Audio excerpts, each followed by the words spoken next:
Bună! Am vrut să vorbim cu Jeff the Killer. Nu orice. Să vorbim pe cameră cu el. Da, o să mor.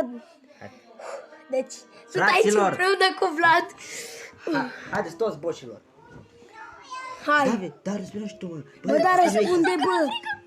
Bă, dar răspunde și vorbești tu și arăți. Deci... fraților. Hai, nu știu cum e, te rog. Tinere, te rog. Bă, vezi că plec. Să facă pula. Hai, amândoi. I'll use my Hai, ia, madă. in your life. Stay for a while. Ha, madă, Fuck you, bro. You motherfucker. Hideous.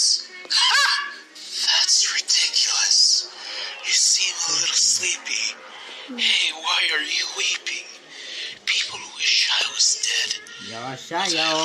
Ia-o că sugi. Bă, ești nebun, fraților, deci cum arată. Lay down.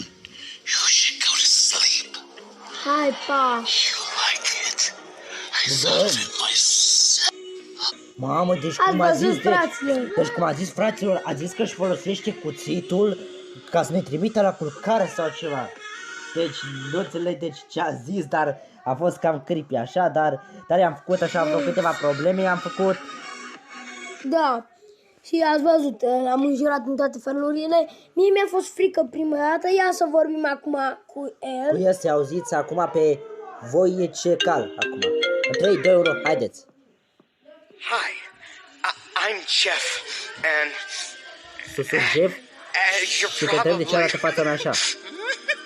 Adică noi traducem acum. why I Eu look îmi folosesc weird. cuțitul pentru a vă trimite la culcare. Because Mamă, my ești nebun. brother was being pushed around. Adică, Him. deci el vorbește acum ceva despre frați să vorbește, deci acum. I'm Jeff, and Azi tot repetă, deci fraților, you're probably oho! wondering why I look. Deci fraților, deci pe cum ați auzit, el a zis că își folosește cuțitul pentru a ne trimite la culcare, a zis. Da, și dar nu a zis vreau să- ceva de frate, a zis. Ia să vorbesc cu el prin mesaje, că mă cam enervează. Start chat. Acum, continuăm. Dar mi-e frică. Hello, na, hai. Să vedem ce răspunzi. Zi tu ce scrie. Așteptați, dă-le naiba de reclamă. Hey, I see that you were looking for me. El zice, văd că m-ai căutat.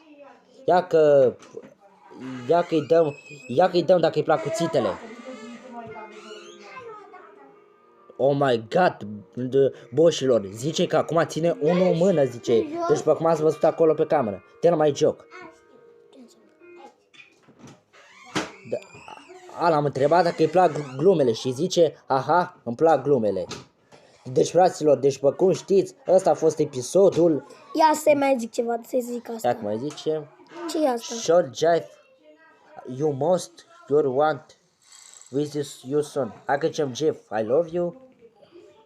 Să vedem cine zice. Mamă, deci el zice că ne dă inimioară. Deci, fraților, Nu ne omoară. deci dacă v-a plăcut episodul ăsta, nu uitați să dați like la acest video. Joc? Ce înseamnă? Deci, de mai joc înseamnă că l-am întrebat gluma asta, dacă îi plac glumele și a zis că da. Deci, fraților, nu uitați să dați like la acest episod, să vă abonați la canalul Buzner David, să-i dați share, subscribe și să vă abonați la canalul lui. You must or do you? L-am mai întrebat asta odată. Deci, fraților, pe cum știți, ăsta a fost episodul. La revedere, pa, pa!